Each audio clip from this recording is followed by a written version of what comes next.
မိကန်ဖကန်တင်ပြီးမိစော်ကဖစော်ကအကိုစော်ကအမစော်ကလှုပ်ထားတဲ့ကောင်ဘယ်တော့မှမချမ်းသာဘူးနော်မင်းတို့ဒီထဲမှာမွဲပြီးတော့အသက်ကြီးတဲ့လူတွေပါလိမ့်မယ်အဲ့ဒီမင်းစော်ကားထားတဲ့ကောင်တွေဘယ်တော့မှမကြည့်ပါဘူးအဲ့ဒါ automatic စိတ်ချကြိုက်တဲ့တင်တန်းတဲ့ကြိုက်တဲ့ကဘာအပြင်ပဲထွက်တင်ကွာလောကကြီးမှာ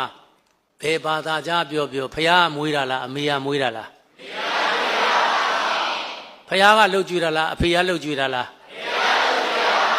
အဲ့ဒါဆိုမင်းဖះတဲ့မိဘပို့ပြီးကျေးဇူးကြီးတယ်လက်တွေ့မိဘကျေးဇူးမဆက်ဘဲနဲ့နေလို့ကတော့မင်းဘယ်ကောင်မှမချမ်းသာဘူးဒါလည်းမင်းတို့တရားမှတ်သွားနော်အမေစော်ကအဖေစော်ကရှိထားတဲ့ကောင်ဒီတင်တန်းလည်းကြိုးရှိမှာမဟုတ်တခါတော့မြတ်ဆက်ကြဆရာတော်ဘုရားကြီးလာပြီးတော့ထမင်းညိုင်ပို့ပြီးတော့ဆွန်းညိုင်လာကတ်တော့ဘာလို့လာကတ်တော့ဒီပြီးတော့မွေးနေပါဘုရားတဲ့အေးကောင်းတယ်မင်းငါလာကတ်တယ်လို့လူရန်နေလဲပါတယ်မိဘတွေရှိလားရှိတယ်ဘုရားမိဘတွေရောဒီလိုကောင်းကောင်းကြွေးပြီးကောင်းကောင်းကြော့လားအဲ့ဒါတော့မိဘတော့မကြော့ပြဘူးဘုရားတဲ့မကြွေးပြဘူးတဲ့ဘာလို့လဲဒီပြီးတော့နဲ့အမေနဲ့ကမခေါ်ဘူးဘုရားတဲ့ဟဲ့အောင်မင်းထမင်းညိုင်ပြန်ယူသွားတယ်ငါเจ้าလေးကမြန်ထွက်တယ်အမေဖေးတော့မယူသေးတဲ့ကောင်ငါလာဆွန်းကြနေလို့မင်းဆွန်းငါစားစရာအကြောင်းမရှိဘူးမင်းတို့လည်းအမေစော်ကအဖေစော်ကပြောနေတဲ့ကောင်တွေငါတို့အကျိုးမရှိဘူးနော်မင်းတို့ကပြောမှာပေါ့အဖေကတောက်တယ်ဗျာဖြုံးတယ်ဗျာအမေကဘာလုပ်တယ်ဗျာဘာလုပ်တယ်ဗျာချဲထိုးတယ်ဘာလုပ်တယ်မကောင်းဘူးဗျာမင်းတို့ဒီအသက်အရွယ်ထိရောက်တာအမေကမွေးတော့ကမင်းတို့မွေးချင်းအမိုက်ပုံနဲ့ပြစ်ထားရင်မင်းတို့ဒီအရွယ်ရောက်မလားအဲ့ဒီအမိုက်ပုံနဲ့မပြစ်ခဲ့ရင်ကိုမိဘကျေးဇူးရှိတယ်လုံမကြွေးတာကိုမပြောနဲ့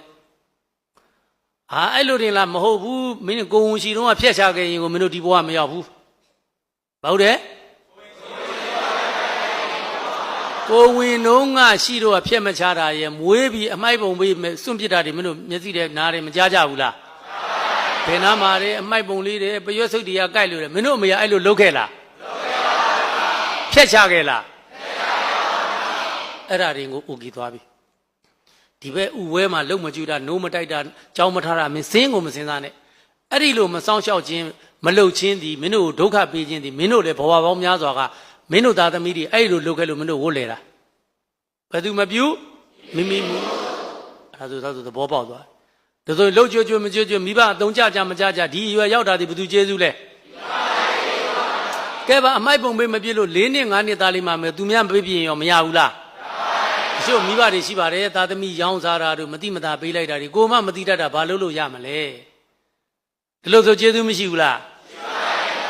တောင်းပန်မှုမတင်ဘူးလားဒါလေးလဲကြိုပြောတာဟုတ်ပြီ